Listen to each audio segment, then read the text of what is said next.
In example 2, we need to convert 115 degrees to radians. We're not going to round for this one. We want exact answers only. What I like to do with these problems is use a little bit of unit analysis and the understanding that 2 pi radians is equivalent or equal to 360 degrees, or pi radians is equal to 180 degrees. So our question is, do we multiply this by pi over 180, 180 over pi, or perhaps something else? Well, it's going to be either 180 over pi or pi over 180. You'll notice if you put the degrees up here in the numerator that you're going to have degrees squared, which is a crazy unit. I don't even know what that would be.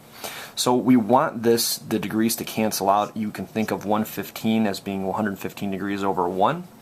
And then we want the degrees to be down here in the bottom so that those units will cancel out. So our equation here, at least our expression, is going to be pi over 180 degrees. If we utilize this as a fraction, we've got 115 pi over 180. You'll notice that both 115 and 180 are divisible by 5.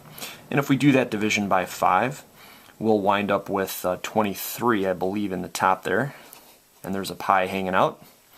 And then in the bottom, we've got 180 divided by 5. Just move the decimal 1 and then double that 18, you get 36.